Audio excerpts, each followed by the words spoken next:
যুক্তরাষ্ট্রের সঙ্গে ইরানের পরমাণু চুক্তি নিয়ে দর কষাকষির মধ্যেই গেল ১৩ জুন তেহরানে হামলা চালায় ইসরায়েল। এতে নিহত হন ইরানের অনেক শীর্ষ কমান্ডার। ২৪ ঘণ্টার মধ্যেই পাল্টা আঘাত হেনে প্রতিক্রিয়া জানায় ইরান। ৩ দফায় ক্ষেপণাস্ত্র ছোড়ে তেল আবিব ও জেরুজালেমে। পরদিনও চলে পাল্টাপাল্টি হামলা। ইরানের ভূগর্ভস্থ অস্ত্রের গুদাম ও বিভিন্ন পরমাণু শক্তিকেন্দ্রে হামলা চালায় ইসরায়েল। ১৫ জুন তেহরানের প্রশাসনিক দফতরে আক্রমণ চালায় তেল আবিব। পাল্টা হামলায় ইসরায়েলের সবচেয়ে বড় তেল শোধনাগার ও শীর্ষ গবেষণা কেন্দ্রে আঘাত হানে পেজেশকিয়ান প্রশাসন। ছড়ে শত শত ড্রোন ও ক্ষেপণাস্ত্র। এদিনই শুরু হয় ফোর্দো পারমাণবিক প্ল্যান্টে হামলা নিয়ে সম্ভাব্য আলাপ আলোচনা। জুনের ১৬ তারিখে ইরানের গণমাধ্যমে হামলা চালায় ইসরায়েল। গণমাধ্যম জানায়, এদিন মার্কিন রণতরী ও যুদ্ধবিমান মধ্যপ্রাচ্যের উদ্দেশ্যে রওনা দেয়। ইরানের রাজধানী খালি করার হুমকি দেন মার্কিন প্রেসিডেন্ট ডোনাল্ড ট্রাম্প, যা রাজধানীতে মারাত্মক যানজট সৃষ্টি করে।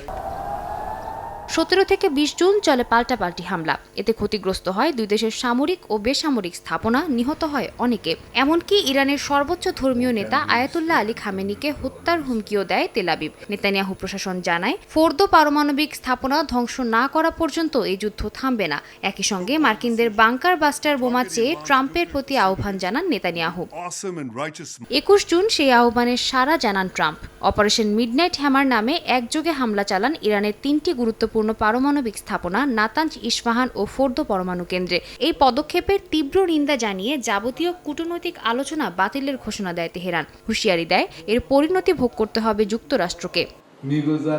এই ঘটনাকে কেন্দ্র করে প্রতিক্রিয়া স্বরূপ ইসরায়েল হামলার মাত্রা বাড়িয়ে দেয় ইরান। সবশেষ কাতার ও ইরাকে মার্কিন সামরিক ঘাঁটিতে হামলা চালায় দেশটি। শুধুমাত্র অবকাঠামোগত ক্ষতির মধ্য দিয়েই শেষ হয় অভিযান। এরপরই ট্রাম্প ট্রুথ সোশ্যালে এক পোস্টে দাবি করেন, পূর্ণাঙ্গ যুদ্ধবিরতিতে সম্মত হয়েছে ইরান ও ইসরায়েল। সাদিয়া তাসনিম, সময় সংবাদ।